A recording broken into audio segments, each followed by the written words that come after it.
Hello everybody and welcome to another review at Drones Visual. I hope you're all doing good. Today I don't bring you a review of a large GPS drone, but rather a small quad that is about to hit the market in no time. Again, I would like to thank Eachine and Banggood for giving me the opportunity to present this little quad to you. As I have mentioned in previous videos, Eachine has been hitting the drone market with really interesting products such as FPV quads, FPV gear and mini quads, just like the H8 which many of you might be familiar with. I have the chance to cover some of their products here at Drones Visual, and I hope to continue doing so because I see a lot of potential in this company. That is why with great pride I introduce today to you the Eachine H8C. Now don't be deceived by this white box that you see over here. This is just a sample and the actual quad will be packed in a much more elegant box. Well, let's go now to the unboxing and check out what the box is packing. Here we have the instruction manual. Then we have the USB charging cable, a screwdriver and a couple of props. I'm not sure why there are only two props here. This is the transmitter, which despite looking pretty bulky is actually very light and it uses 4 AA batteries. And this is the Eachine H8C Mini, which will come in two versions, black and blue and white and red. Let's begin by taking a look at the transmitter. As you may have realized, this is a Mode 2 transmitter, which is a pretty common setup. Then we have a couple of buttons, button looking like directional pads. They're used to trim your drone or quadcopter in case it flies somehow irregularly and drifts to one side or to the other. Then in the center we have the power button to turn on and off the controller.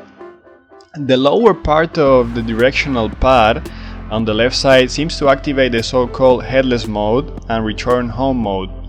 And I think the upper part basically allows you to capture video or take photos while flying. If we then examine the left upper corner, we see the flight mode switch button, allowing us to switch between low and fast mode. Then this elongated button, it's not actually a button, it's just a decoration that you can see here in the middle. It has basically no function. And lastly, the button on the right side and the upper corner is used to make the famous 3D and 360 degree flips. And then here's the battery cover that you can easily remove by using a screwdriver. Once I actually take this screw, I never put it back. I think it's kind of useless. And as I mentioned before, the transmitter uses 4 AA batteries and they don't come included, so you have to get them yourself. Here finally you can see the Eachine H8C, and you might already notice that it looks kind of similar to some of the quads from JJRC. In a way, this design actually comes from larger quads like the Cheerson CX20. And just as I mentioned before, this is the black version, but you can also get the white and red version. That I think is rather better looking, but then again, that's just my opinion. These are the tiny little motors that are kind of rather thin, yet have this sort of elongated shape, and they're protected by this plastic housing that you can see over here. Then we have these structures to protect the props. These are very useful in this kind of quads. And these are the props, which are held by tiny screws, which are easily removed using the screwdriver that comes included with the package. There's like a tiny screw here in the middle. I'm not sure if you can see it well. Then under we have the landing gear, which is made of a resistant and flexible plastic that will ensure that it won't break during a fall or a crash. It is always a good idea to use this sort of plastic for a landing gear, as it can absorb energy much more efficiently and without shattering. Although if you actually manage to break it, it's quite easy to replace just by removing these screws over here. On the belly of the quad, we can also find the charging plug, which can be connected directly to a USB and basically the power switch here on the right side. The charging cable on one end has a connector that can be plugged over here. Then on the other end it has a USB connector that you can plug into your computer, phone charger, or even a power bank, so you can charge your battery on the go. Once the charging process is completed, you will see that the red LED light on the USB connector turns on to let you know. On the front section of the Eachine H8C, we'll find a tiny 2 megapixel camera Yeah, and I think you can basically record or take photos by pressing the directional pad on the left side of your transmitter, and that should basically activate the video or photo mode. And this is the slot for the microSD card, which would allow you to record the videos there. This slot over here, I think is just for ventilation. I don't think it has any other purpose. If you're asking yourself where is the battery housed, now in a moment I will show you. The battery compartment is a little bit hidden under the shell here on the top. To access the battery, we can easily remove the shell by using your finger or any other little tool like a screwdriver. We just need to make some pressure over here and it will open. And now you can see that the battery here is exposed. Once we remove the cover, we will be able to see the tiny little 3.7 volt 250 milliamp battery that powers the Eachine H8C. A good thing is that the battery can be replaced, so we can get several batteries, and this will spare us waiting time, as it takes around 45 minutes to fully charge a battery. To avoid that the battery will move from one side to the other, this one has been secured to the circuit board with some sort of a sticky pad, but still is rather easy to remove in case you decide to replace it. I'm not gonna do it right now, but I mean, I tried before and it's quite easy. Now you can get a better look at the battery over here. The body of the Eachine H8C feels resistant, so I don't think it will suffer any damage if you crash it, which is good news if you're planning to fly indoors where the possibility of a crash is kinda higher.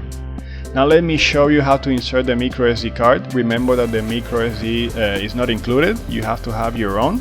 I think 1 or 2 gigs should be more than enough for recording your flight session. Especially, I think you can record a lot in this card. Let's go out for a short flight session with the Eachine H8C. Unfortunately, I did not have time to go to the park where I usually fly, but I managed to find a fine spot on a roof of a building over here with enough space for a quad this size. I hope you don't mind the mess here on this rooftop. Regarding the flight, as many of you might know, these little quads usually reach a maximum stability indoors or when there is no wind at all. However, if the faintest breeze, can have an effect on the stability, just as you can see here in the video.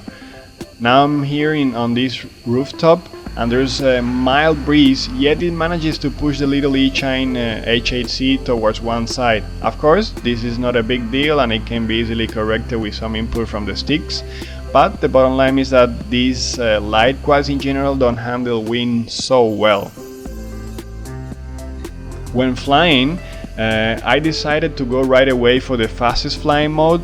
I did this because the first flying mode, the default one, it's a bit too slow when it comes to the yaw and it makes the flying experience look like a slow motion movie. But I must say that this is an ideal mode for those of you performing your first flight and perhaps the ideal mode to get some steady video. So if this is your first quad, you will certainly be happy with the default speed mode, as it allows you for enough time to react in case something is not going the way you want. The fastest flying mode can be really fun. It's not super fast, but it's definitely way faster than the default mode. It is actually surprising that you can get so much juice out of these little motors. I guess because the quad is so light, this sort of helps the motors propel it through the air. Still is not as fast as I would have liked it to be. Also consider that if the breeze gets any stronger, the Eachine H8C might struggle and the battery would last considerably less. I think I managed to squeeze around 7 minutes of flying time, but flying against the breeze might only give you maybe 4 to 5 minutes. That is why you should certainly get 3 to 4 batteries with this mini quad to enjoy your experience. Generally, some people forget to get the extra batteries and they end up frustrated needing to charge the battery every 6 to 7 minutes. Remember that it takes 45 minutes to fully charge the battery. Now, if you have several batteries, you could carry a power bank with you and start charging some batteries while you're flying. The Eachine H8C also has the so-called headless mode and the return home function. I really consider this return home function a joke and I don't see any practical use for it, but perhaps some of you might strongly disagree with me and find this function extremely useful. The next thing that I would like to try is the famous 3D or 360 degree flip that most quads of this kind include. To activate this function, we will use the right upper button in the transmitter. Once we press the button, we use the aileron to control to flip basically the quadcopter into any direction. For those of you doing this for the first time, just remember to keep the throttle kind of like above 50%, and it's not a bad idea actually to be a few meters above the ground. Okay, I think this concludes my short review. Let's wrap it up.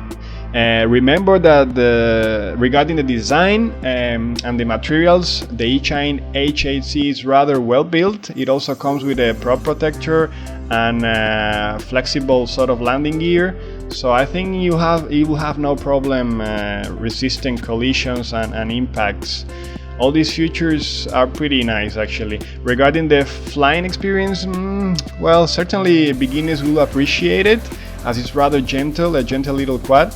Especially in the normal flying mode, but those of you looking for some powerful fast flying mini quad might not get what you're looking for.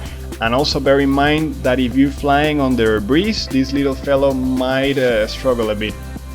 Looking at the functions, the Eachine H8C is packed with the standard, which is basically different flying modes, camera that can record video and take photos, 3D flips, the return home function, and the headless mode for those of you that find these functions useful. At the end of the day, I think that what might separate the Eachine from its market rivals will be the price. This is not a revolutionary quad, but if it comes with the right price, it could certainly become an attractive choice to many. As soon as I get some information about the price, I will post a link on the description so you can go and check it out, so stay tuned. Well, I hope this review has been useful to some of you at least.